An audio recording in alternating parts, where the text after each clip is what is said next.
Hey guys, what's going on? It's Triforce. I got a actual a little surprise for you guys. So I was watching Geekdom's reveal of the new Super Broly, you know, when Broly's in his actual super form, right?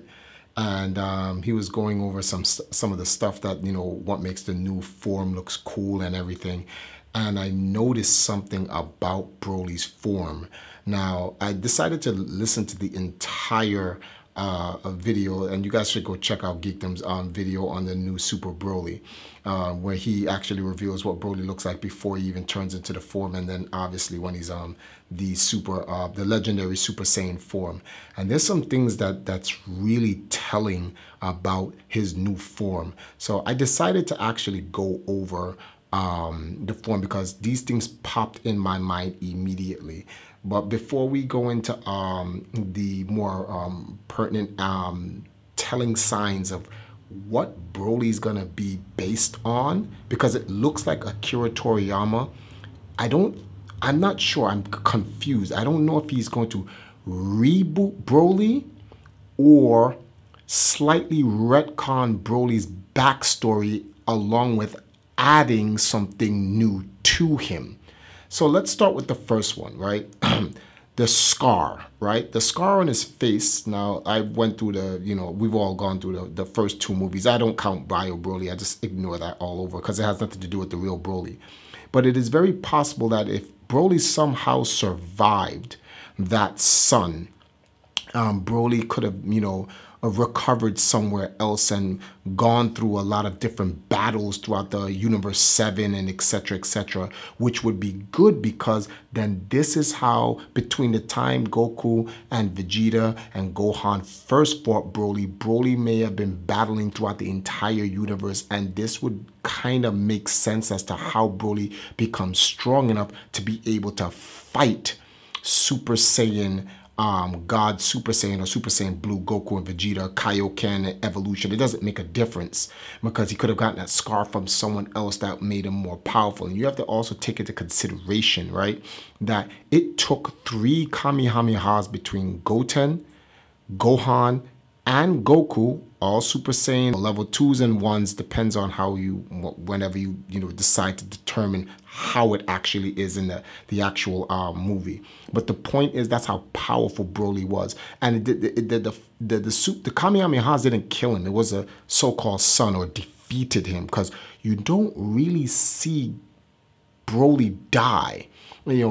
People will say, well, Triforce, like you didn't come out of when he came out the sun, he was just gone. Well, when Broly got punched with the Dragon Fist by Goku, he exploded, and we all was like, okay, Broly's dead. There was a second Broly movie. He somehow survived an explosion. Some internal thing blew up inside of him. How did he survive? But we'll get to that in a second. So I think that scar has something to do with Broly's present, something more recent, and how Broly became strong enough to become the Super Broly he is now, that'll be able to compete in the movie. I don't think that scar on his face has anything to do with any of the backstory of Broly now or then. Let's go to the second one. The second one is crazy. So I noticed the moment I saw this on Geekdom's video, I saw the scar in the heart. I said, wait a minute.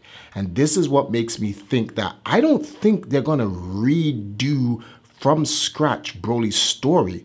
I think Akira Toriyama is actually literally going to canonize Broly 1 and 2 and make some retcons here and there so that the movies somehow fit in the timeline of Universe 7 Prime timeline.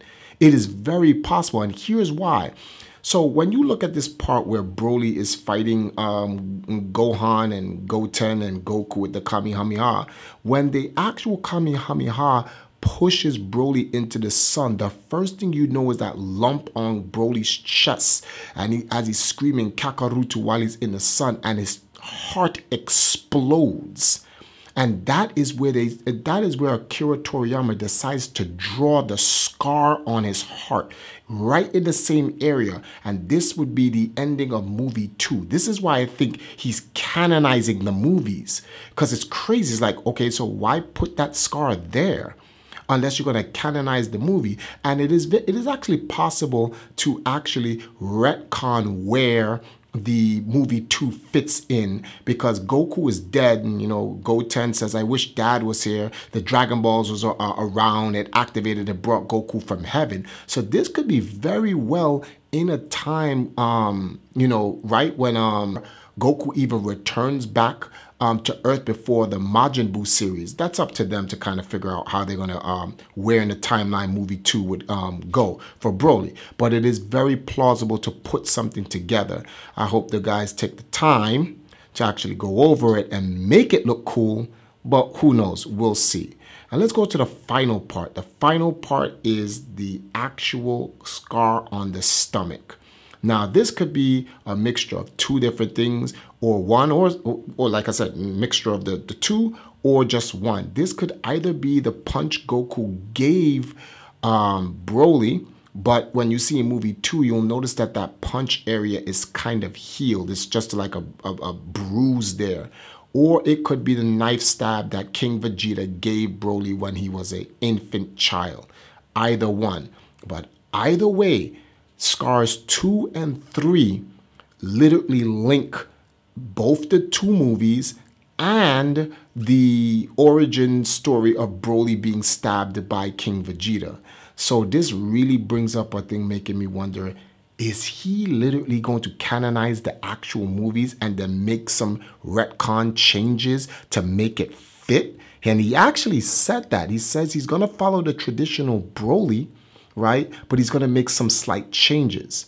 So, I just wanted to bring this up to you guys because I thought this was kind of cool. So hopefully, write into this, like in the comment sections, what you guys think. Is Akira Toriyama going to bring up a brand new Broly altogether from scratch? Or will he canonize the actual Broly lore and use that and make a few changes here and there to reintroduce Broly, or just actually not reintroduce, but bring Broly back, in the Dragon Ball Super saga. Thanks, guys. Just want to make a short little piece about this. We'll talk later.